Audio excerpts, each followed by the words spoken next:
Well, it is another no pucks given, but we're combining it with a Penguins live chat.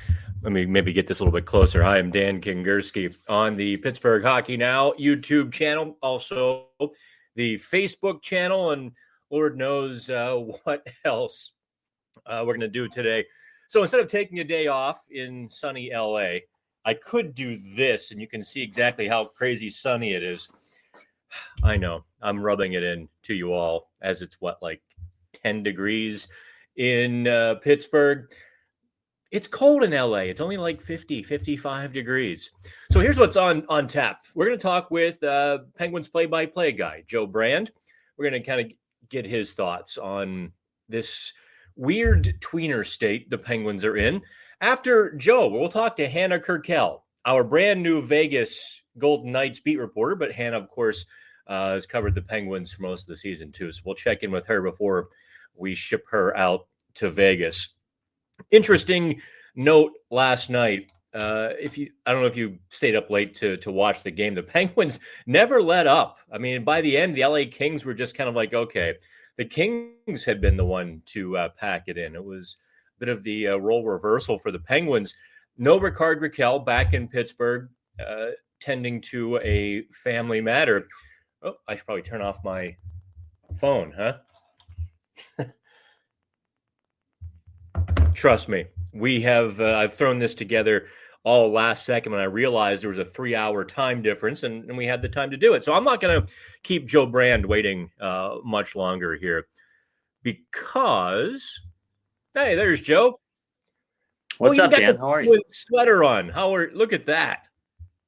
Yeah, you gave me enough time to spruce up a little bit and get camera ready, so I appreciate that. Well, we appreciate the mustache as well. Joe, I mean, this is your first year full-time with the Penguins, obviously full-time play-by-play. You were in Chicago. So you've seen how bad it can get. And with the Penguins this season, there's that tweener vibe, right? Like they're not a top-tier contender, but they're also not, amongst the dregs of the league. What are your thoughts on kind of where they sit and what comes next? Not for the next couple of years, but like for the next month, what comes next? About a month into the season, a lot of people were drawing the comparisons.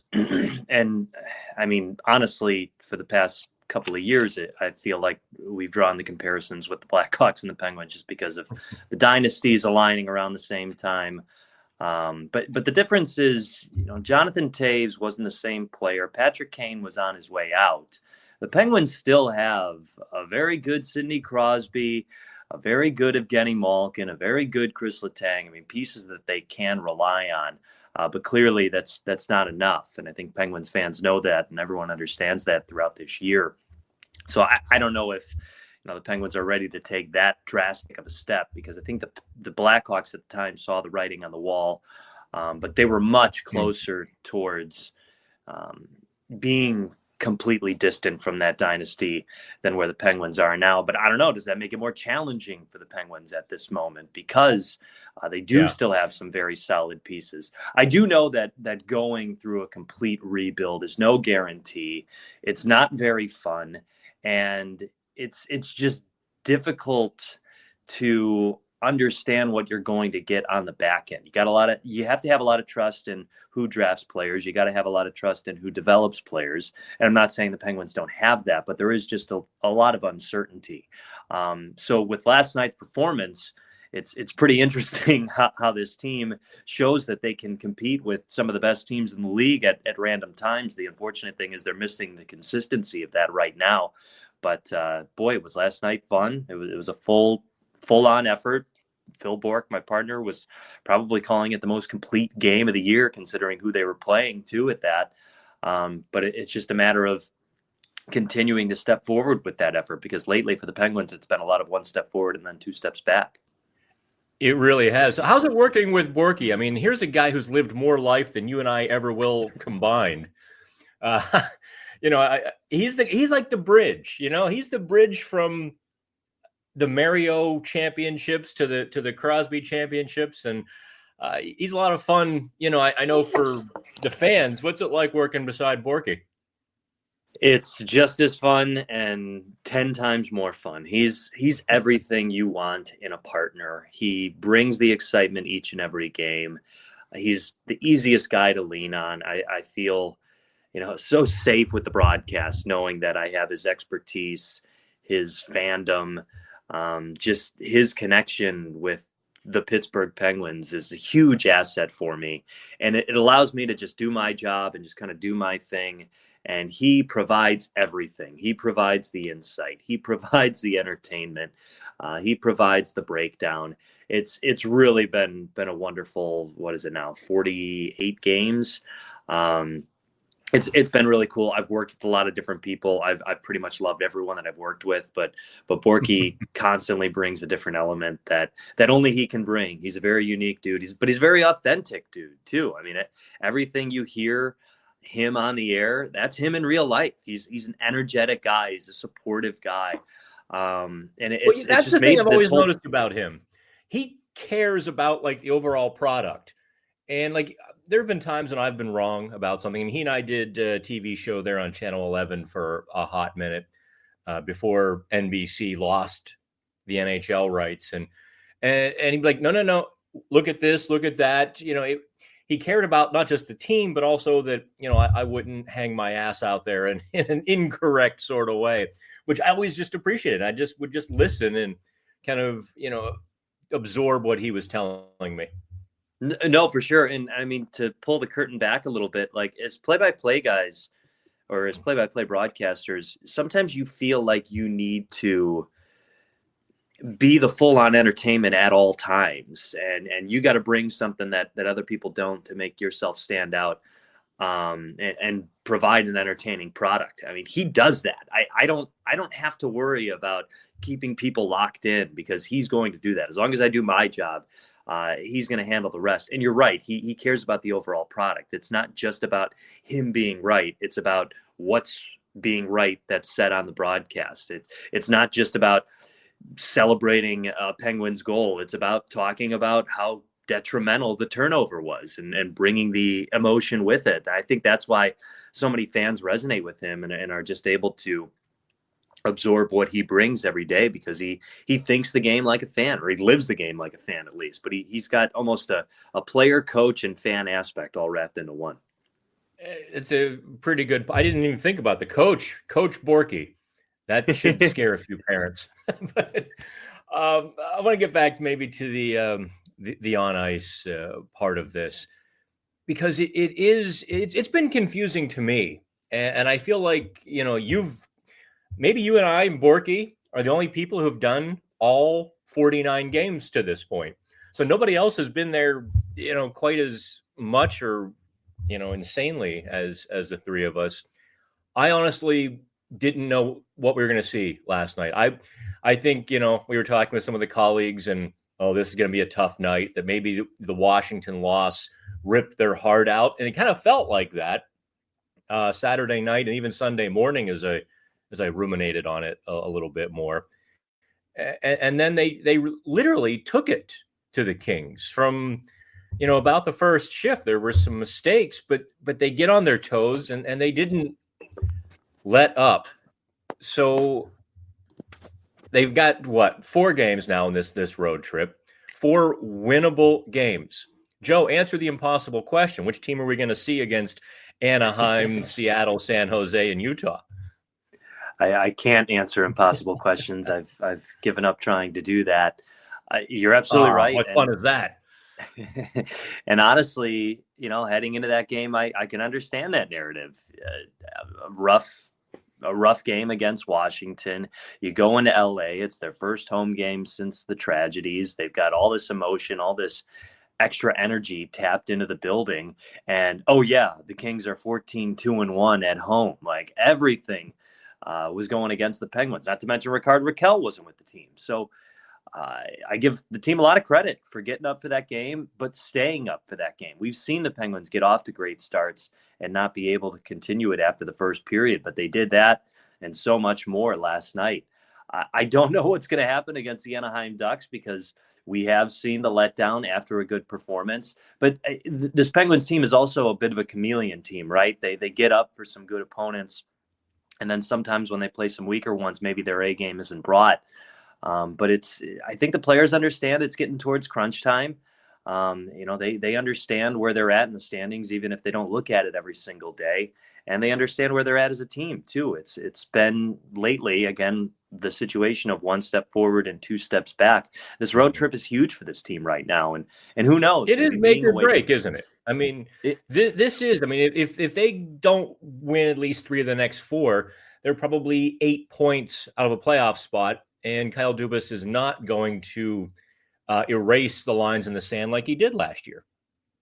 Yeah, and I mean, this all is coming after a rough homestand where we thought that was kind of a make or break situation. But I don't know, maybe after you go through that rough spell at home at PPG Paints Arena and cough up some games that were very winnable, and you turn it around at the longest road trip of the year, an opportunity to develop some camaraderie. I mean, maybe this win against the Kings can propel them a little bit, but that's all easier said than done with this team right now. There's still a ways to go. And I feel like this break that's coming up at the Four Nations Challenge is just such a long break for a lot of these guys. It's going to be interesting to see how other teams fare after that. So, yeah, you would like to set yourself up in a better spot before it arrives. Some comments here because we're doing this live. There's a chat? Yeah, there's a chat. You can't see it. I can. From Ryan Mill. Have you ever heard of this guy? Oh, yeah. I've heard of his voice, yes. Yeah, he's a complete troll. He's like, hey, is it hard sharing a single voice between the two of you? He is on this bandwagon. Like, he is on this kick. He and Metzer, your intermission host, that we sound alike. I don't hear it, not even a little bit, but they are insistent on it. I mean, I don't know what to say. When you told me the first time, I'm very flattered, Dan. I really am, you're flattered, pleased. Yeah. You're flattered. Yeah. Okay. All right. Ryan Mill go what away. Are we doing now? Oh, you know what, man? This is an off day for you too, so I'm going to let you go. I'm not going to burden you all day with like one of these hour-long podcasts. So I appreciate you hopping on and lending some credibility to this crappy podcast and little live chat that we do every week. Joe, it's been a pleasure, meeting you this season and getting to know you and hanging out with you guys, and I might even do it once or twice the rest of the season too. But thanks so much for coming on. Hey, likewise, pal. Appreciate the kind words. And yeah, always happy to hop on. And don't sell yourself short. This is a lot of fun. No matter what Ryan Mill says, I enjoy this podcast. He just hurts me so. All right. That is Joe Brand. I'm going to thanks very much, Joe. We'll take him off the platform there. Honest to God, I don't hear it, but I hear good things about Joe and doing play-by-play. You hear things. I hear things, and I've heard a lot of compliments compliments towards Joe there. So before we get to Hannah, did I even text Hannah Hannah Kirkell. Yeah, I told her to jump on about 1:45. So it is exactly 1:45. I'm going to just fill some time here with a couple of the chat questions. Let's see here. Christopher said, I can't wait to chat about the Spittin' Chicklets boys wanting to send Dubas to the moon. I've missed this entirely. I didn't realize they lit him up. I'd be curious to hear or know what they said. Devin Wolf on Facebook. This team just gives us up and down moments this season. But I ain't going to complain about them playing that way for 60 minutes. Yeah, that was something. That was something impressive and special what they did last night. I don't necessarily know if it was game plan. I don't know if this was just kind of an organic thing that the Penguins did. But I don't know if you noticed how puck hungry they were. And I don't mean just kind of, playing tight gaps and really just jumping on loose pucks. Even when the Kings had the puck, especially, in the Kings zone, they're trying to break out, the Penguins jumped on them. And by taking away that heartbeat that the Kings would have to make a play forward, they created chaos. They created turnovers. They didn't let LA settle into their game. I fully expected LA after the first, 5 or 7 minutes to kind of settle in, chip the puck deep, set up their neutral zone wall, and gobble up the Penguins. That's what I would have bet on last night, without question. And the Penguins never let them do it. It was almost like a smaller boxer, shorter arms, less weight, never letting the heavyweight throw the big punch because the Penguins just stayed inside, just kind of working. LA never was able to establish their game, at least for more than a minute or two. And I think Alex Nedeljkovic last night, if you get to watch the videos on the Pittsburgh Hockey Now YouTube channel, Ned was saying, every time they got momentum, we took it back. We'd spend 5 minutes in their end. Completely true, actually. It felt like minutes at a time, not shifts or seconds, but minutes at a time. It was pretty incredible, actually. The problem with Monday night, the Kings are not a fast, dynamic team. And because the Kings aren't a fast, dynamic team, the Penguins actually probably had this, a bit of a skating advantage on them. And so they didn't have that internal conflict to try to keep up with a younger team or out-talent a very talented team. They can handle these big, heavy teams of the Western Conference. And what were they, 7-2 before last night, 6-2 against the West? And it's because they don't have that, at least this is my pop psychology reading on it, right? So, don't take this to the bank. They don't have to prove themselves against the Western Conference. By the way, excuse me, I have no cough button here. This is straight live. Sound? I don't see anybody complaining about the sound, so it must be okay. All right, so there's Hannah. Oh, I can see Hannah. You can't see Hannah yet. I can see Hannah. She's got like the microphone and the headphones on. So I'm going to haze the rookie and make her wait. We're just going to see how long it takes before she goes away. No, I'm kidding. Let's see here. I want to get to one more quick question here. Someone says, talk trades today. Well, yeah, we'll get there. When I get past Joe and Hannah, we are absolutely going to talk about the Penguins trade rumors. Listen, I couldn't do that with Joe. Joe is the team's play-by-play guy. He's not going to dive into the mud and start talking about trade rumors, right? We can get to some of that with Hannah. Before I do bring her on, in fact, I'll bring her on now, but I'm going to set this up very crystal clear for everybody. I know I saw the internet go nuts yesterday with the Penguins fire sale. It's happening. Use common sense here, okay? It didn't come from TSN. It didn't come from Sportsnet. It didn't come from The Athletic. It didn't come from Pittsburgh Hockey Now. It didn't come from the Pittsburgh Post-Gazette. It didn't come from the Pittsburgh Tribune Review. It didn't even come from our indie competitors, DK. Didn't come from any of those places. It didn't come from a Toronto media outlet that is plugged in and does national news or, like Sportsnet 590 radio with Kipper and the like, the former national guys. Didn't come from there.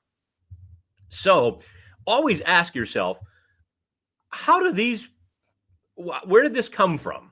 Like, where is this information coming from? And I don't want to beat up people who actually used to work for us too much.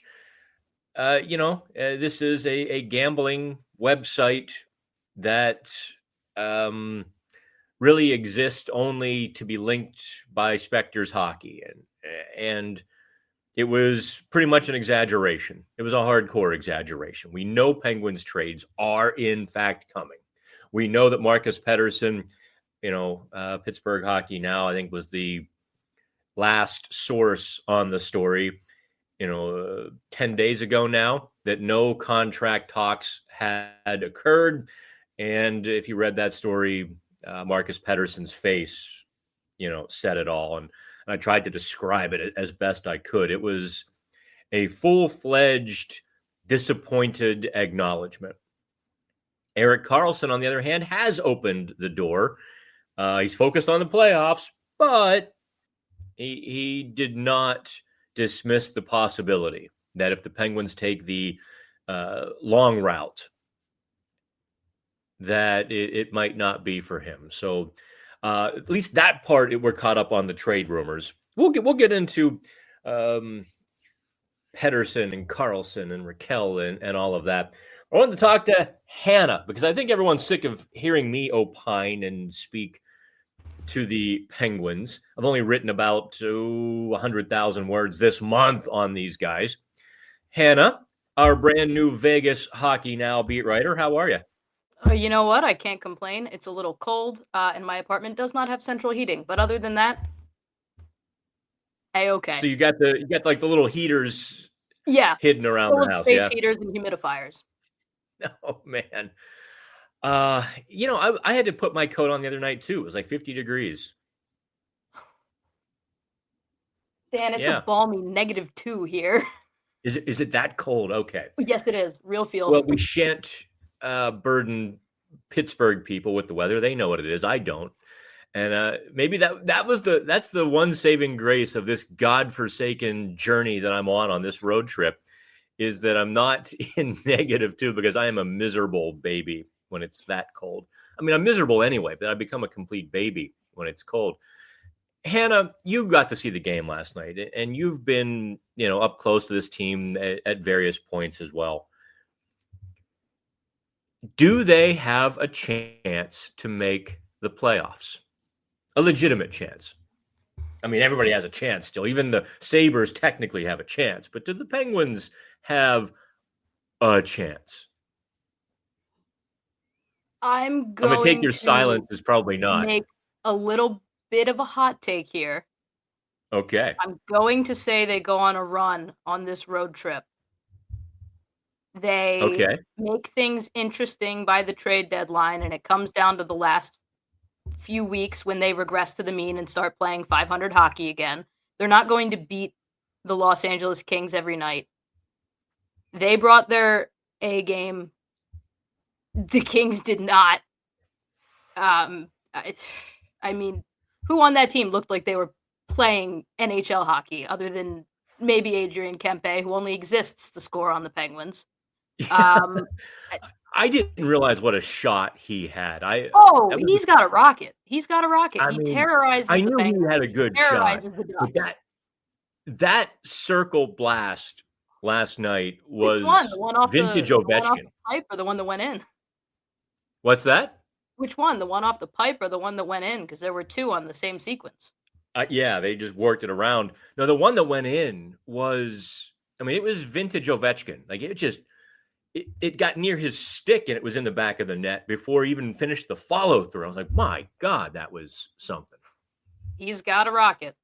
And he was probably mad down 3-0 on that kind of night that it was with the ceremony and all. Yeah, the LA Kings are a team. So you think the Penguins go on a run here and get right there to the edge once again?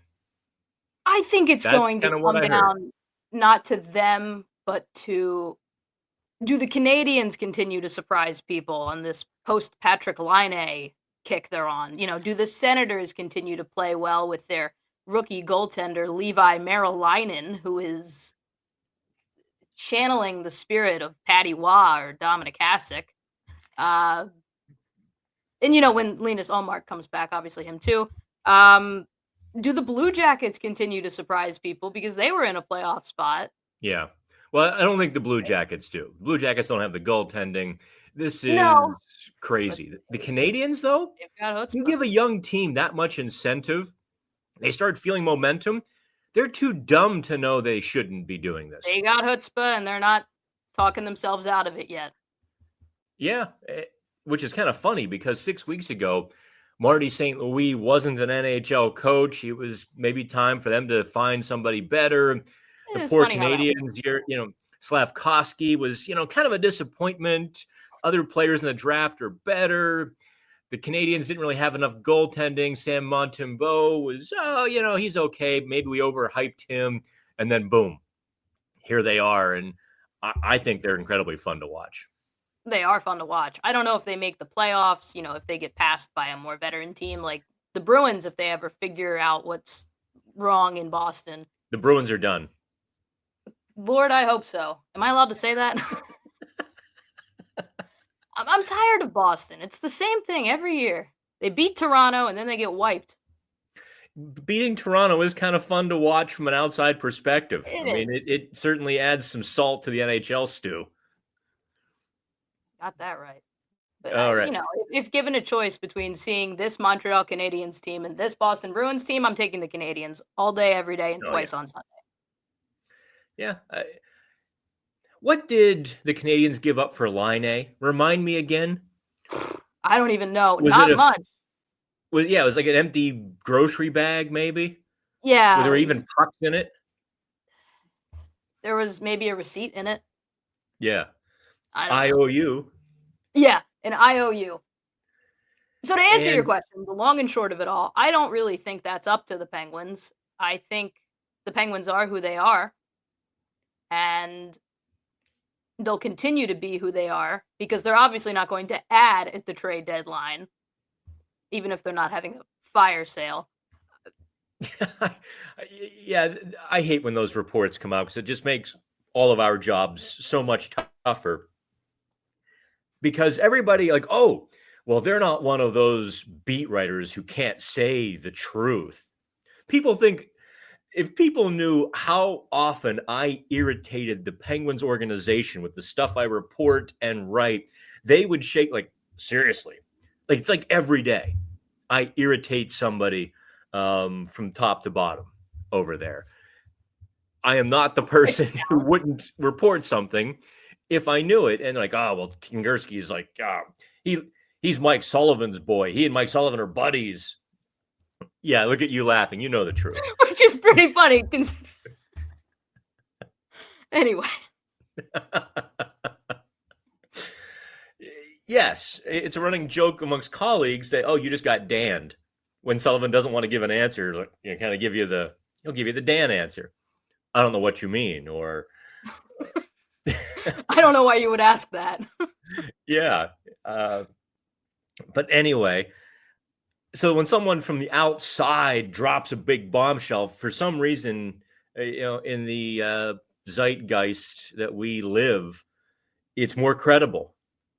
And I wish that weren't the case. It's been a paradigm shift. And I know I've just used the words paradigm, zeitgeist, and all kinds of other stuff in this podcast. I probably shouldn't. Did you know the average American reader is down to a 4th grade level? That's disturbing. It is. So when you start writing for Vegas Hockey Now, make sure to use lots of small words. Oh, boy. You've done a nice job, by the way, as you've taken over. So I kind of asked Joe Brand this question, and maybe I'll rephrase it a little bit since you and I have touched on the playoff race.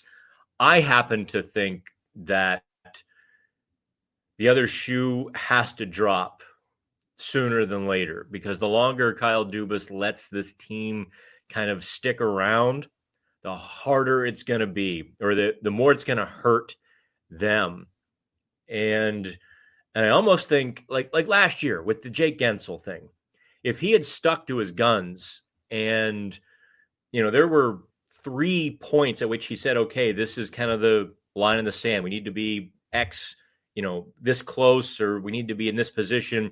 But, by this date. We need to do well on the Florida trip, and they get swept. We need to do this, and they got beat down. And he kind of just kept kicking the can down the road, so that when he did finally trade Jake Guentzel, it ripped the team's heart out. Had he ripped their heart out in, say, January instead of March, they would have had time to recover and, learn what a scrappy little guy Michael Bunting is. And I think it would have been different. I'm curious if he's learned his lesson from that, or if he's going to give Sidney Crosby and the championship core more rope. Maybe that's my question for you as I talk myself into it. Does Kyle Dubas act quickly, or does he give them more rope? Dun, dun, dun. Well, when you say act quickly, are you referring the to next couple of weeks Marcus here, before Pettersson the Four situation? Nations? What's that? Are you referring to Marcus Pettersson when you say act quickly? I think he's the primary one, right? He's the low-hanging fruit in the conversation. Yeah. I don't. Does he act before the Four Nations or not? I say he does something before then. All right. I'm not going to speculate on how big that something would be. It could just be trading Anthony Beauvillier, who's playing quite well again in the top 6. Funny how that works. Yeah, he's an interesting case. Oh yeah, he's pest. He's a mosquito. He is a small little pest.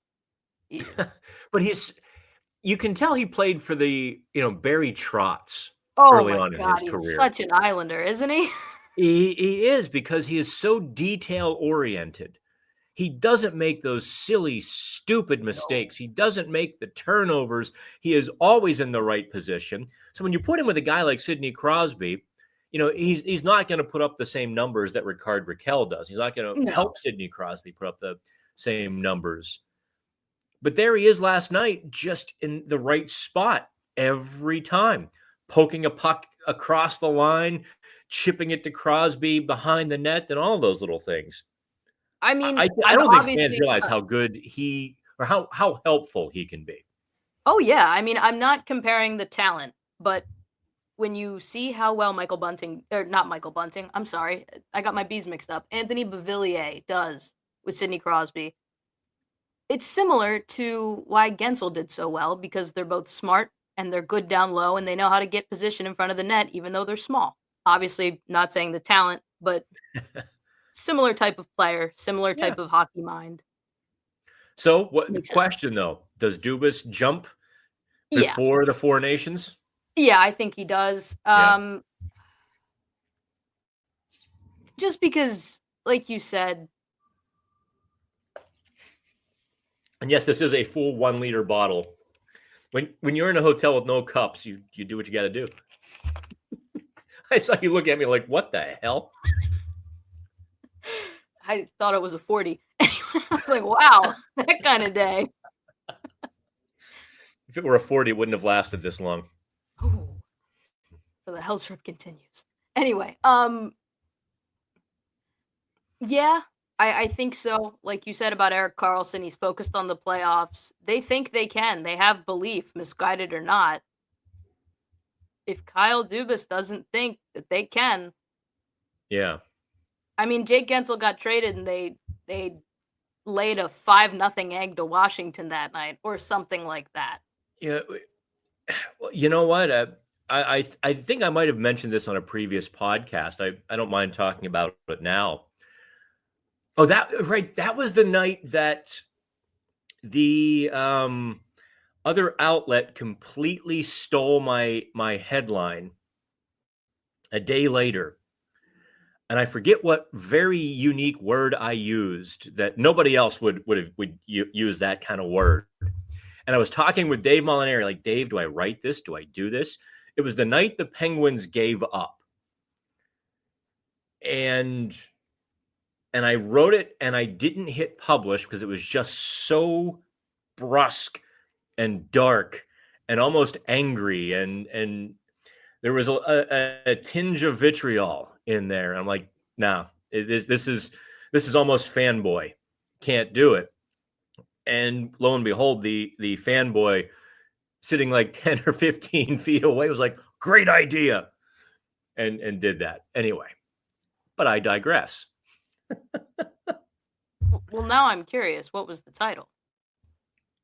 What was the word? Well, I can't remember the word. This is last March. I mean, realize I can't remember yesterday. I mean, last night is kind of getting fuzzy by this point. But it was something the night the Penguins gave up. Okay. The gave up part was the dramatic hook to get all of the readers. All right, so you're getting your feet wet with Vegas, which is a unique fan base, a lot of Pittsburgh crossover. Sure. Golden Knights fans like the Penguins because of, some goalie. And Penguins fans like the Golden Knights because of some goalie. How is your first week there with on this crazy starship going? Well, they're not doing well. That's not great. My fault, though. That's not my fault. I'm not bringing the bad luck. They've been on that run ever since end of December when they got shut out by the New York Islanders, which is something. It's been fun. It's been great. I mean, I'm having a blast. It's the dream, and that's we'll get you out to Vegas here pretty quick. I think people at this point know I own National Hockey Now, which is all of the Hockey Nows, Steelers Now, Pittsburgh Baseball Now, Patriots Football Now, Seattle Sports Now. The only thing I don't own is Pittsburgh Sports Now. I actually bought the rights to the rest of the country from them, but they keep Pittsburgh Sports Now. So I was like, you know what? In 23, I spent ungodly sums of money to live in Vegas for like 3 months. And the site was doing really well, built a fan base, and we have just stumbled and struggled to fill the beat writer position since. I'm like, wait a second. What about Hannah? I wonder if she'd be interested. And you're like, yes. Like, please. Wait, you want the details? You're like, no, yes. No, they're not necessary. Well, Hannah, it's a pleasure having you as part of the Hockey Now family. Your enthusiasm, I love having it around. And it actually makes my job a little easier when someone likes their job. So thank you. Oh, I don't think like sums it up. Very cool. That's Hannah Kirkell of Vegas Hockey Now, who has, in fact, covered the Penguins points this season as well. Thanks, Hannah. Absolutely. Thanks for having me. All right, let's get to the live chat portion here of the No Pucks Given podcast being recorded on Tuesday, December 21st. It's 2:09 in the East. It's 11:09 here in LA. I already have an 8-hour workday, and these time zone shifts get me. So I'm going to start at the top for the questions. Bear with me. I'm not going to give long, expansive answers today since we're already 40 minutes in with Joe Brand and Hannah Kirkell. But it beats having me just drone on for 90 minutes. So, returning to last week, did I ever deal with Kevin Hatcher, and does he remind me of his son-in-law, Tristan Jarry? Actually, I never dealt with with Tristan Hatcher. Yeah, with Kevin Hatcher. I'm trying to think of when. No. If I did, I don't remember it. Sorry, Gable. Let's go to Jake Bacon. Outside of Pettersson, who's the most likely to be traded? I've been thinking about this because Pettersson is such the easy target, right? I know people have jumped to Rickard Rakell, and he certainly is doing nothing to lower his value, doing everything to raise it this year. By the same token, there is absolutely zero urgency to trade Rakell. You can do it this summer. You can do it next season. You can hang on to Rakell for as long as you want until somebody meets your price, or maybe he sticks around long enough. He's kind of part of the solution once again. Brian Rust has the protection, and I quite frankly, it would be weird seeing Brian Rust in a different uniform. He just seems like such a Pittsburgh guy that I think he would go kicking and screaming. But you can't trade him until July 1. Yeah, I think the bottom 6 is where you look. I don't even think, to be honest, I know Drew O'Connor got a lot of kind of trade pub early in the season. I don't think Drew O'Connor has a lot of trade value right now. I think if the Penguins were to trade O'Connor, they would get pennies on the dollar, meaning they would be selling at the lowest possible point. If it could be worked out, it would make sense for the Penguins to sign Drew O'Connor for next season, maybe even a 2-year affordable deal. You're not going to give Drew O'Connor $4 million. If that's what he wants, then you take the 5th round pick, 4th round pick, 3rd round, whatever you would get for him. If he doesn't take, an affordable deal. But if he takes an affordable deal, you sign that as quickly as you can, because there is so much talent to be tapped there. I still think he's a center. I think maybe with a summer of working on faceoffs, knowing he's going to be a center might change a whole lot for him. He opens up when he's in the middle. He really does. His speed is so evident, and he can go end wall to end wall and hunt the puck in a different sort of way. When he's maybe that was the wrong term. He's not really a puck hunter as center, but I'm kind of visualizing him coming up the middle of the ice and picking sides and creating turnovers. He's that wingspan. So there's a lot there to like.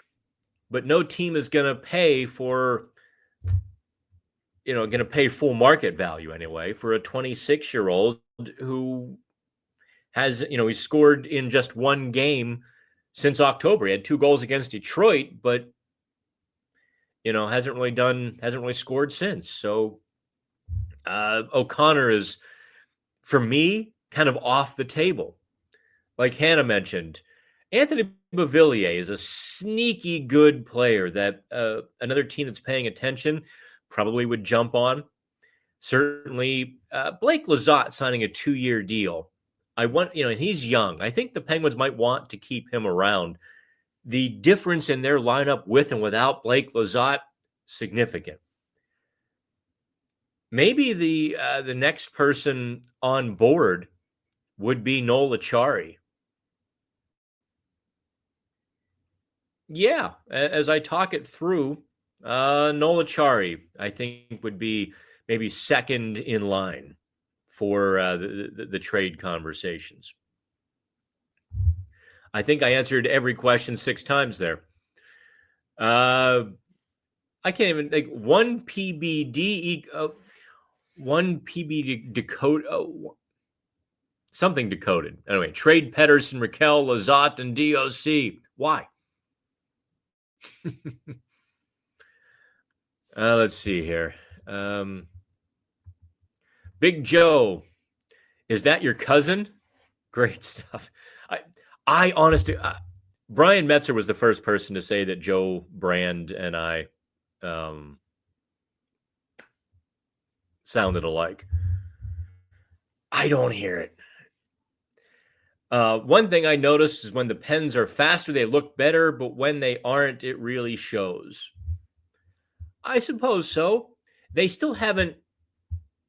I mean, they did in December. They adopted that neutral zone structure, which was very much to their benefit. I haven't seen it executed as well or as consistently since the break ended. Or since the second half of the season began December 28th, however you want to phrase that. It's because they've been trying to skate with teams. They tried to skate with Carolina, and they did those things, and they weren't true to their best game. They were trying to be true to who they think they are. And that's the constant push and pull of Mike Sullivan, trying to get them to understand that, their best game doesn't resemble what it used to. Derek Mills, at some point, to truly build a contender, won't the Penguins need at least 2 or 3 high draft picks that hit? Not necessarily. That's the Derek, that's the thinking that ensnared Detroit, Buffalo, Ottawa, Anaheim, San Jose. All of these teams I'm rattling off tanked. Chicago, they absolutely tanked to get that number 1 pick or the top 3 pick and to keep getting them. The problem is, look where they all are. They're all still at the bottom. Detroit, I think Todd McClellan is finally getting that team at least into the middle of the pack. But that's not where you would expect them to be after 8 years of rebuilding. So when you say, don't they need a top draft pick or 2 to hit? It's a gamble. Obviously Montreal has had enough high draft picks and they're starting to charge. Columbus has had high draft picks for 20 years. And they've won how many playoff series in their entire franchise existence? 1, 2, 1. I think it's only 1. So I think the better way to go, obviously you have to hit on a draft pick or 3. You have to find centers. You have to build through the middle. You can get talent. You can get talented wingers. You can find those guys a bit easier. I think for a team like Pittsburgh, given its history and everything, they could build a team and then find a number 1 center on free agency or via trade.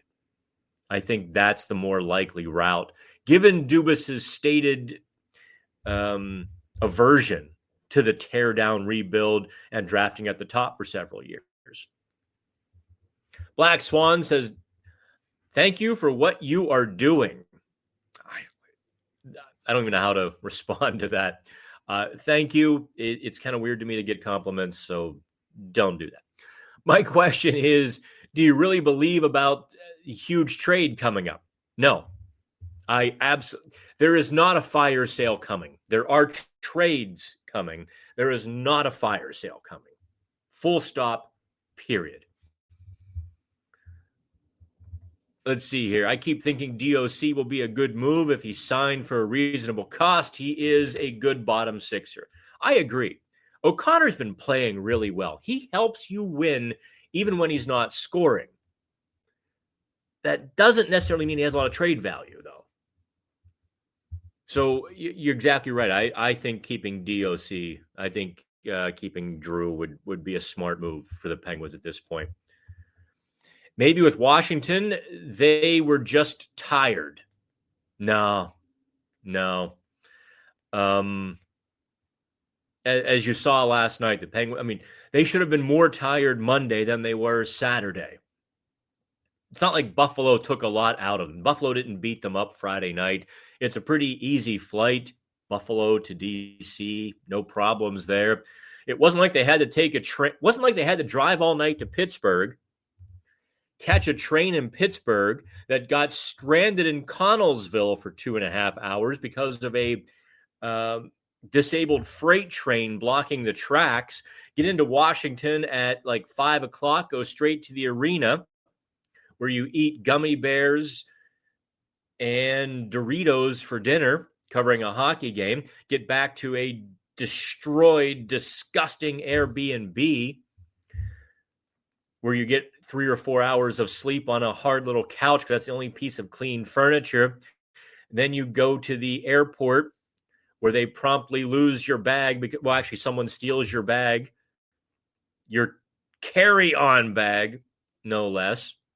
So you spend a couple days in LA in the same clothes.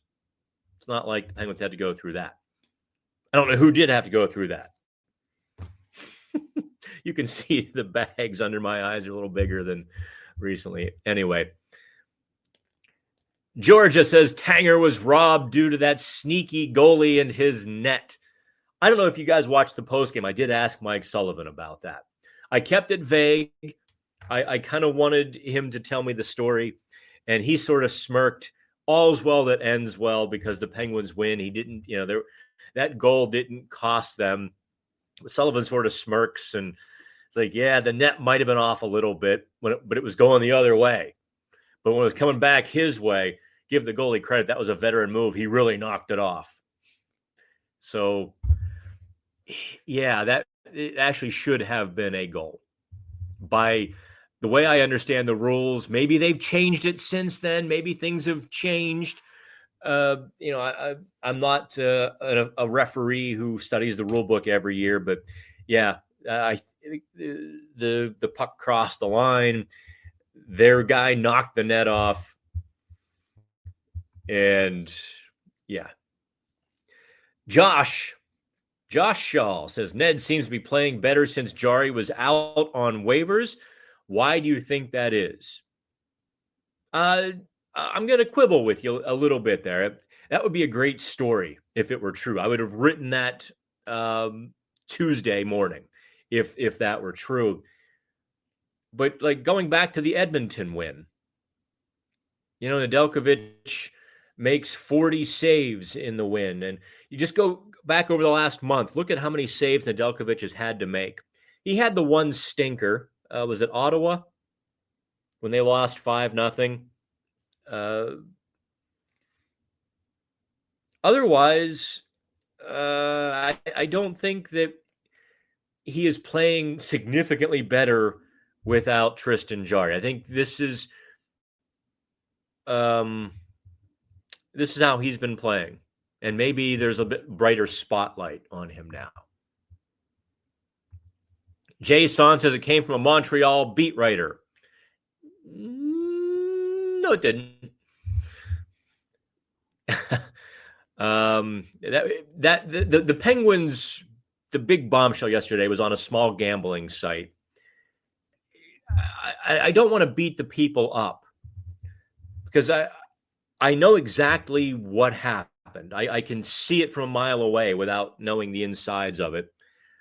And yes, a lot of Penguins are on the trade block. That doesn't equate to a fire sale. I bet you Christopher meant to put an F in there. Well, that was an odd sentence. Christopher says, if he couldn't get a first for Jake, what's Petey at best? Third and a middling prospect? ? Don't forget, the Penguins took a little bit less on the future side to get Michael Bunting. They probably could have gotten a late first if they didn't get an NHL player in return, but they wanted that Michael Bunting sort of return as part of the deal. So, I think maybe we're comparing apples and pears, not even the oranges on this. Just, there's a bit of a difference there. But what's Marcus Pettersson worth? He is worth at least a second and probably a middling prospect all day long. Every day, all day. He's having a bit of a rough year. I think this stuff is wearing on him a little bit.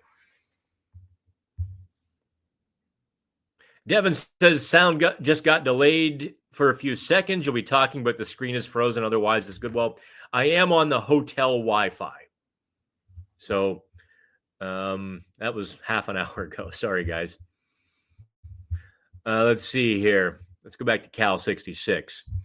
I was giving Dubas the benefit of the doubt, but this year will define my belief in his leadership.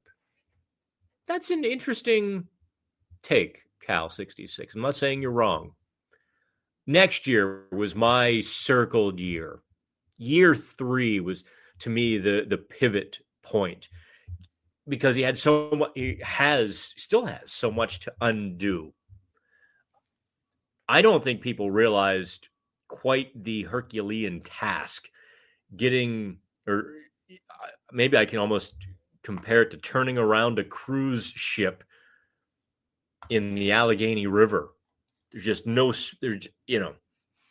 it's going to be a lot of tight maneuvering and taking a whole lot more time than anybody realized.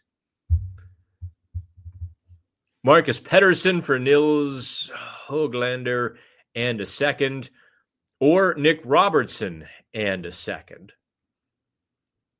I'm getting mixed reports on Nick Robertson. I don't know about Höglander because Vancouver is such a, I don't want to call Vancouver a mess this year because they're not at the bottom of the standings, but there's so much drama there.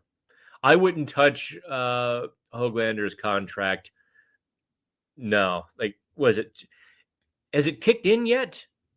Is it 3 years, $9 million beginning next year? Or did that first year was that this year? Still wouldn't touch it.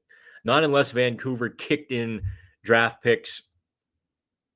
And I'm not giving up anything. Certainly not giving up Marcus Pettersson to take on that gamble. Jesse has a great question here. Jesse Fassbender. Will FSG let Jari sit in the AHL? And does that take his cap hit off the books? It takes $1.15 million off the books. So I'm trying to remember the numbers. I wrote the story. See, Jesse, you have to go on to Pittsburgh Hockey Now. We wrote the story a couple days ago, or when he was waived.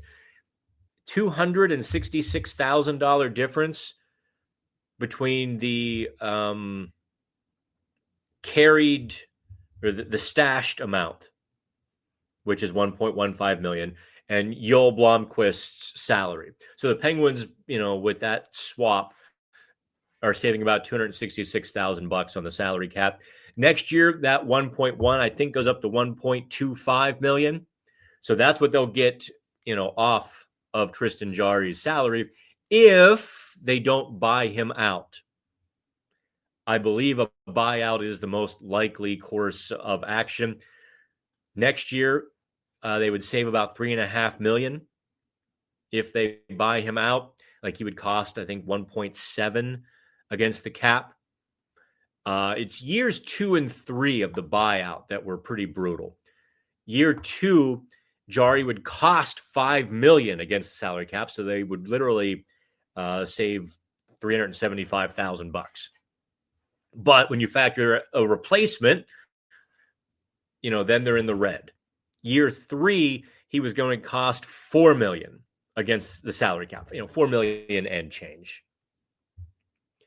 So there again, by year 3, you think Joel Blomqvist will have signed a better contract. So they're probably in the red year 3 too, or about even. It's years 5, 6, and 7, or I'm sorry, years 4, 5, and 6, where Jarry would only cost $797,000 against the cap if they buy him out. I think with a $100 million salary cap, that's nothing. I got a text from Dave and Shelley. Let me make sure. Okay, nothing's going on. All right, let me get to that regular dude. I just look at all the teams the Penguins have to pass, and I don't see them passing all of them. I don't see it. That's the thing. The Penguins can play well, but other teams are going to play well too. I don't think you're going to see a race to the bottom like you saw last year. I think teams like Montreal and even Columbus just has a little bit of an edge. They're going to fight. Philadelphia is going to fight. And Ottawa has finally, got some starch in their shorts after years of just none, just not being good enough. Goaltending certainly helps. Jason, there's 6 teams ahead of the Penguins for the second wild card. The Islanders are right there too. No, the Islanders are technically right there, but no, the Islanders really are right there. Why is Vegas hockey on here? Because I wanted it to. Hannah is a hockey head. She covered the Penguins in the early season. She has been doing some podcasts in Pittsburgh, kind of covering the Penguins from, that way for the last couple of months. And I like talking to Hannah. That's why. Christopher, it's not just who they need to jump. Dubas is looking to weaken the team with these trades. I don't know if he's looking to weaken the team, but that's the other shoe I mentioned when we're talking with Joe. When this other shoe drops, it's not going to be pleasant or pretty. The team isn't going to get better by trading Marcus Pettersson. Not today, anyway. Ducks are the 5th worst in the league with 42 points, and the Pens are 10th with 48. Yeah, okay. Marcus Pettersson and Rutger McGroarty for Trevor Zegras. Stop it. Stop it. Decoded. Stop it. Stop it. Stop it now. So you're giving away 2 very valuable assets for Trevor Zegras.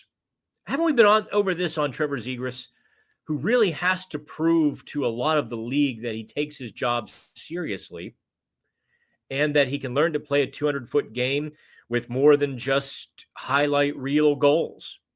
Trevor Zegras will not cost half of... Trevor Zegras wouldn't cost Marcus Pettersson or McGroarty. You can get him for much less. So if Kyle Dubas called Patty Verbeek with that deal, Verbeek would put Dubas on hold to stop laughing before picking it up to accept.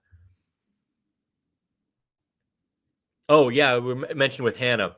The Jackets sent him and a second for Jordan Harris. And Jordan Harris was a nice defenseman prospect, but kind of a 6'7" guy. Yeah. So the Blue Jackets gave up a second pick with Line A. Yeah. I really thought the Penguins should have been in on that.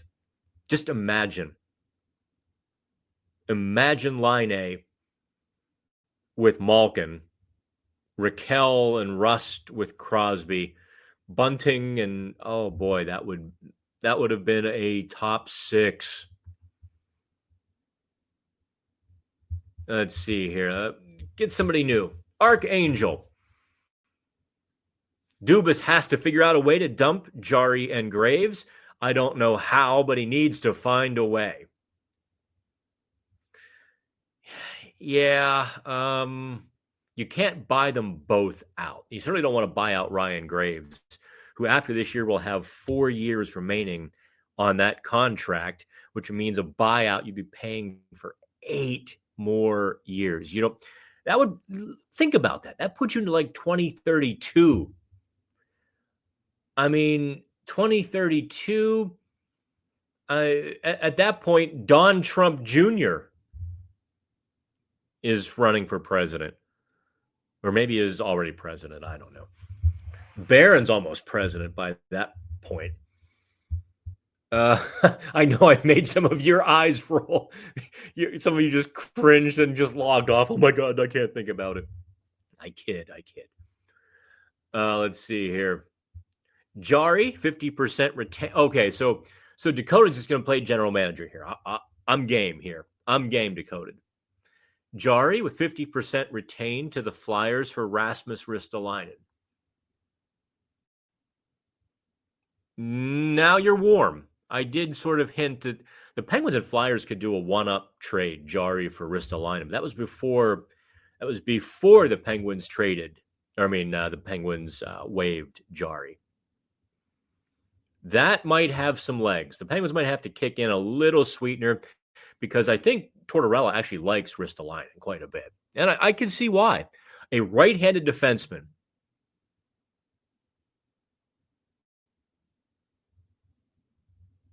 in the NHL right now is gold. It's a left-handed reliever. It's every rare thing, and teams are scrambling for righties. I think the Penguins have to give up more than Jari at 50%, but I think you're on the right track with that one. I endorse that deal. All right, let's go to Sonny. Considering Jari was re-signed only 1 month into Dubas's tenure, Wouldn't the vast majority of the decision to sign him have come from ownership, management, and player feedback? No. Don't forget, at the time, all of management, or most of management, had been wiped clean. Chris Pryor was kind of the bridge, the holdover. And he was elevated to the director of scouting. Other than that, I mean, some of the scouts stuck around, but there was a pretty good clean sweep of Hextall's people that occurred. Player feedback, yeah, that a little bit of that, you don't sign a guy based on player feedback. No, the Jarry contract came down to there were two goalies on the market. There was Jonas Korpisalo and there was Tristan Jarry. And Korpisalo was not a starting goalie. Ottawa tried to pay him like one, almost hoping against hope they could make it work, and that lasted a year. So Dubas looked at his options and had one option left. It's kind of like eating at Denny's at 3 a.m. You look around at your options and you're like, okay, we're going to Denny's. Now, Dubas paid a premium for Jarry. That was probably that was the biggest problem. Whether it was in terms of years, the money, Dubas did pay a premium for Jarry. We'll never know if another team was driving up the price or if Dubas just acquiesced to get it done because it's July 1st, as Jim Rutherford was fond of saying, on July 1st, you don't pay what you want, you pay what the player asks. Give me a second here to get a drink. Sorry. my giant 1 liter. Also, here's lunch. There's a little grocery store around the corner.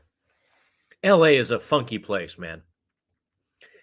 In LA, I kid you not, the grocery store is around the corner. There's also a Whole Foods, which not my deal. The grocery store. So out front, this is what makes LA so weird. You obviously every corner, there's an unfortunate person sleeping on that corner. So yesterday, walking past on the way to the arena, there's a mid-90s Honda Civic without the front end, basically, parked outside the grocery store. And a Porsche 911 pulls in right behind it to park. And I just thought, that's LA. The richest of the rich, the toughest luck of the toughest luck. And it kind of all just sort of exists without commingling. Anyway, okay. Gable says, Hannah, if you're moving to Vegas, stay away from Boulder Highway. If you get a place near the practice facility in Summerlin, you'll be good. Yeah, don't worry. I spent my time out in Vegas. Hannah's not moving there. I'm not letting her. Well, I can't stop her if she really wants to. But I've advised her not to move out to Vegas just yet. We're gonna slow build Vegas hockey now, or slow rebuild Vegas hockey now. Yeah, Summerlin was pretty cool, isn't it? That's where everybody lives, is in Summerlin. Which means I would live somewhere else. What's living downtown or living just off of downtown like? When I was out there in for the 23 Cup run, I spent most of my free time downtown. And I would wander off of Fremont as far as I could walk just to get into the local scene. I like the local stuff so much better than touristy stuff. Lizotte for Nick Robertson? You're killing me, Decoded. That you were warm for a second. Now you're giving up a valuable fourth line center for a player who just no. What are you thinking, man? Jimmy Norris. Phil Bourque cracked me up the other night when he called for the Pens to punch someone in the face for slashing Ned after he froze the puck. What a beauty. Yeah, well, there was that. And for Adam Larson, cross-checking Sidney Crosby. Yeah, the Penguins owe their opponents a few punches. By the way, don't forget that Adam Larson cross-check because the Penguins play Seattle here in a week. Is it a week? It's not quite a week. It's, 5 days. Regular Dude says, I think what Kyle could do, he sells sooner rather than later, then takes the rest of the season to evaluate what he has left, how the Penguins play post-trade deadline shapes plans for next season, specifically Erik Karlsson.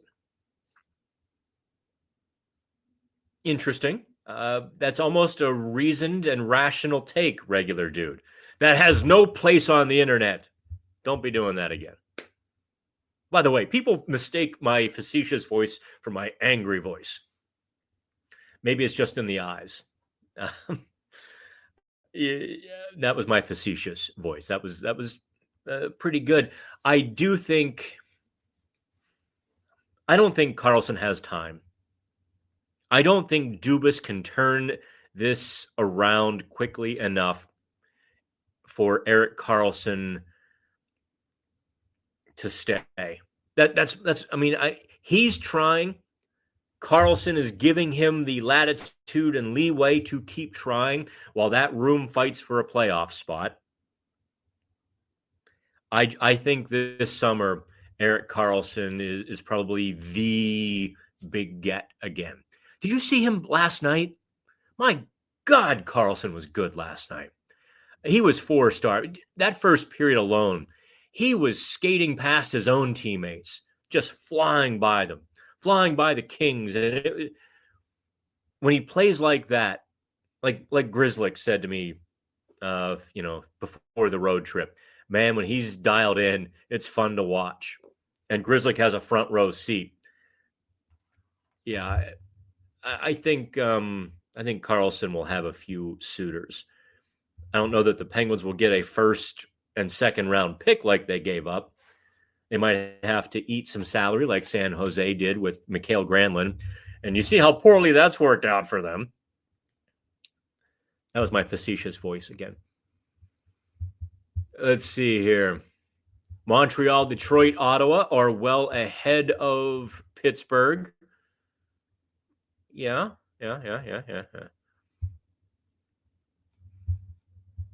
Let's see here. Detroit and Chicago tried retooling and failed, just like Dubas failed to retool in 2023. I don't recall Detroit trying to retool. They were patching and they were patching and they were patching. I suppose that's semantics. Okay. Yeah, I think it is fair to say, Jason, that Dubas did fail to retool 2023. Let's get some new folks in here. Okay, yeah, Höglander's extension does kick in next year. So beginning next year, 3 years, $9 million. Not touching that unless you give me a second round pick at least. Oh, I got to the end of the comments. Very cool. So you can drop some more comments in. We're all caught up here. I can get to the some of the trade stuff too. So it's not fun to talk about Marcus Pettersson being traded. I don't think anybody in that locker room has treated me and my colleagues with more respect than Marcus Pettersson. You don't really care about that. I understand. But it just speaks to the kind of guy Marcus Pettersson is, where he will give you a thoughtful, clear answer. It might not be what you expected. It might not be what you wanted. Sometimes it might toe the team line. But if he's telling you X or Y, you can kind of believe it. Some guys are just, reading off a cue card. Okay, cliche number 1, give that answer. Cliche number 2, here you go. It's the world we live in. That's not unique to the Penguins or, that's every professional sports team that has a reporter covering them, they kind of rehearse or they get their answers beforehand. They don't get the questions, they get the answers. It's like Jeopardy, I guess. Pedersen, I don't think doesn't want to be traded. He found his hockey home in Pittsburgh. Don't forget, that was the Daniel Sprong trade. The Penguins traded Daniel Sprong to Anaheim for Marcus Pedersen. And let me hold the microphone here. The Penguins traded Sprong to Anaheim for Pedersen, who at that time was like their seventh defenseman. He was 23, seventh defenseman fighting for NHL airspace, comes to the Penguins and flourishes almost immediately. I still laugh because the guy he flourished beside was Jack Johnson, the vilified, the terrible, he is the boat anchor dragging down this team, single-handedly killing their salary cap and any chance at the Stanley Cup. Launch him into the sun. He's awful. And they put Pedersen on the left. They moved Jack Johnson to the right. And lo and behold, that pairing really worked for, the time it existed. Marcus Pedersen becomes this steady and stable NHL defenseman. I hope that he lands somewhere that he likes. Got a nice young family. His wife brought their little boy. You would have guessed immediately they were Swedish. There was no doubt they were Swedish. His little boy is probably a year and a half old, banging the glass. He sees his dad. That's Marcus Pedersen. And it's going to be a shame to see him go somewhere else. I think he does.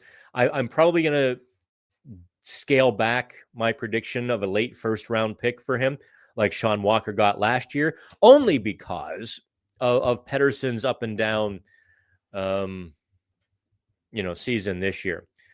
All right, Dakota is back, says Rakell for Dylan Cousins. Here's my thing on that. Why would Buffalo do that? Why would Buffalo take a 30-year-old winger when they're going to, they have to build? By the time Buffalo is ready for Rakell's contract is up. Plus, I think Buffalo's going to get more than Rakell. It does have some legs, though. I'll give you that. There's some good intersection there. Let's see here. I see some crosstalk. That's always cool. Big Joe says, do you see any prospects making the leap anytime soon? I'd like to see Bros and McGroarty play together, even if on a fourth line role. I do. I think after the Four Nations or after the trade deadline, one or both of those guys are going to be up. I didn't get good vibes when I talked to Wilkes-Barre coach MacArthur. When I asked him about Bros, his answer didn't leap off the page at me. So it leads me to believe there's still more work they want to do with him. Maybe he doesn't get there this year. I do think McGroarty comes back. Maybe St. Ivany gets another whirl when he gets healthy. Let's see here. Josh says, I heard earlier in the season that Malkin could be on the trade block. Do you think there's any way they trade him? No. JR, is that the old Space Ghost? The Pens have to go 23-10 to get to 94 points, which would hopefully get them into the playoffs. Chance of them getting to 94 points. Is it really 94 points that Montreal and Ottawa are on pace for? I think my analysis about 3 weeks ago was that 91 points could get you there this year. Still not much different. Your math is still pretty close. They still have to basically have a 600 plus winning percentage between now and the end. What's the chance of that? 1 in 5. I think that's a fair assessment of their playoff hopes. If they run the table on this West Coast swing and get back, maybe it's 2 in 5, 40% chance. Let's see here. Aaron, I might have missed earlier commentary, but is there any truth to the rumors that Dubas finally starts the fire sale this trade deadline? Yes, Aaron, you missed me beating it down as hard as I possibly could. There will be Penguins trades. There will not be a fire sale. Dubas is not ever holding a fire sale. He has stated this publicly. There is no tear it down to the studs rebuild coming. This ain't going to happen. So trades, yes. Fire sale, absolutely not. Bavillier for a 5th round pick, McGroarty up to the Pens. Let me ask you this question. How valuable is a 5th round pick? It's not. I think, I would, Bavillier, if you don't get a fetching return, you try to re-sign him. You probably can afford to do so. And here's a guy who can play 4th line, play 1st line. That's Mike Sullivan's ideal kind of depth forward, right? That's the Dominic Simone, except that Bavillier finishes. I didn't even think of the Dominic Simone angle until just now. Oh man, but that is. I mean, give a coach a player with that kind of versatility, and they'd love it. Oh, we're back to Decoded here. Malkin 50% retained to the Jets for Braden Yeager, or to the Caps for Cole Hudson. No, neither of those is going to happen. Sorry. And they're not trading Malkin. Is Emil, I assume, JR, you mean Emil Bemstrom getting a chance in the NHL this year? I don't know. I genuinely do not know what the Penguins truly think of him. I think I'd mentioned him to Jason Spezza when I had a chance to talk with Spezza in Nashville, kind of one-on-one. It was an official on-the-record conversation, so I have nothing that I can wink and nod to you about. I happen to think he probably deserves it. And the first game that he plays outside the dots and plays weak sauce, straight back. But, man, if he gets inside the dots and lets that shot go, plays a little bit physical, he's got the speed. I mean, the tools are there. Does the toolbox have them in the right order or the right places? Let's get to some new blood here. Sir D. Sir. Just a spiritual gut feeling based on nothing. Not sure we needed to do that Yeager-McGroarty trade. Kind of like trading an orange for a grapefruit. That's an interesting. I hesitate, and I'm gonna wrap it up on this one.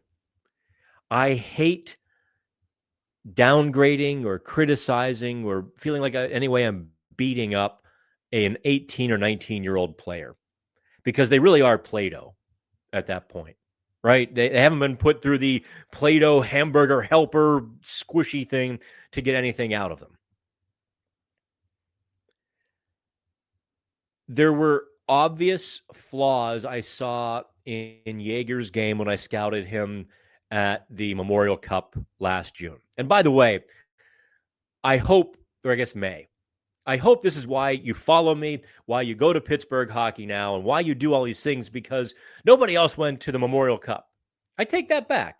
Yes, somebody else did go to the Memorial Cup to catch a game, but nobody else went up on a scouting report quite like I did. I hope I hope this is what I bring to the Pittsburgh hockey media scene, is the ability to scout, some of the ability to break down the games, the ability to get technical. That's what I enjoy.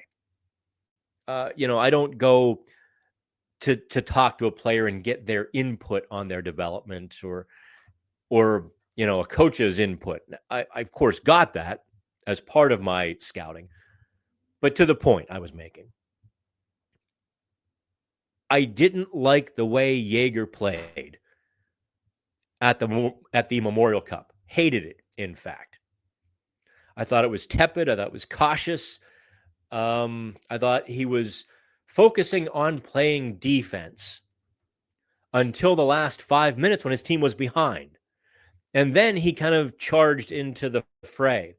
I wanted to see that guy at the beginning of the game. I saw some other, things I think will be cleaned up over the course of his career, but he wasn't as defensively gifted or conscious as I expected. The Team Canada debacle will stick with him a little bit. He was the captain, and for a second straight year with him on the team, Canada gets summarily dismissed in the quarterfinals. Now, Cameron and the rest of Hockey Canada are kind of wearing that failure because they didn't bring a lot of the top 10 draft picks from 2024 to the team, but there were enough top picks from 22 and 23 that they should have been fine. They needed more from Braden Jaeger. So why did the Penguins make that Jaeger from a McGroarty trade? Is because, and this is me exaggerating a little bit, is because Kyle Dubas saw a young winger who really could be the next Jake Gensel. I don't think it's an exaggeration to think McGroarty can be the next Jake Gensel for the Penguins. He's got that hockey IQ, and he's got that shot, and he's got the offensive touch. He's putting it together. He had some work to do. Maybe he wasn't as prepared coming out of Michigan as he thought, as the Penguins hoped. But to everybody's credit, there has been not an ounce of negativity. McGroarty has hit the weight room like an animal. He's adding layers and figuring out the pro game, and the Penguins are giving him every ounce of support to do so, and I think that's going to be a happy ending. What do I think of McGroarty's low numbers in the AHL compared to Maverick Bourque? I mean, I'm not comparing him to Maverick Bourque. McGroarty's low numbers in the AHL were very low in the beginning. 1 assist in the first 8 games. But since then, he's been on that 0.6, 0.7 points per game pace. He and Bros are figuring it out on the way. I know I said last question, but I wanted to kind of put a bow on that. Let's see here. Okay, here's the last one, I promise. Which of the cheap defensemen do I think will be back next year? POJ, Shea, Grzelcyk.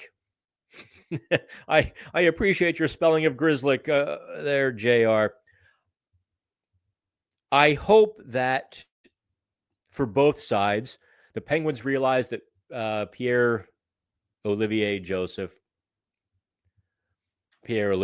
but I said that's what I said, right? P.O. Joseph fits in Pittsburgh, and both sides are better off being together. Maybe P.O. can get more money somewhere else, but he fits in Pittsburgh, and I think he should stay. I think the Penguins should want him to stay. So, yes, maybe lesson learned there. Maybe give him a little raise into 7 figures, and all will be forgiven. I think Ryan Shea is the new Chad Ruedel. Ryan Shea can play the left. In a pinch, he can play the right. He's not going to cost you $1 million. He's going to cost you 800, 900,000. And, you have a safety blanket there. with Ryan Shea. So I think he stays. Grzelcyk, on the other hand, a top 4 defenseman. Oh, why in the hell didn't I think of Matt Grzelcyk when we were talking about trades? Completely spaced on him. Get to it at the end of the show. A left-handed defenseman who played top 4, run a power play. I think Grzelcyk gets traded, actually. See, sometimes player just escapes my mind, and I don't even think about it. I should have had the lineup in front of me. My bad. Okay, it's now noon in LA. You and I have talked for 90 minutes. I think we can call it a day, right? Oh, wait, Big Joe says, I'm going to put a button on here. Do Bros and McGroarty play with an edge? Not as you are going to define edge. You're defining it as in terms of the way Michael Bunting plays. And Bros has a little in him. McGroarty has some jam in him if and when he wants. Both can work the wall. Both can be physical on the wall and successful as well around the yellow. So an edge, not as you define it, but both can handle themselves with some muscle and in some tight spaces. How's that? McGroarty is getting much better at that, by the way.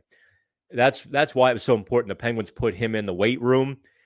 And, when I was talking with Spezza when we made the trip to Nashville, that was the first thing he said about McGroarty was, he admired how hard McGroarty's working in the weight room, to get that professional body. So that's it. 91 coming up on 92 minutes. Okay. Do me a favor, like, subscribe, tell all your friends that I'm not so terrible, and we'll do this again next week. This has been No Pucks Given and the live Penguins chat. Have fun.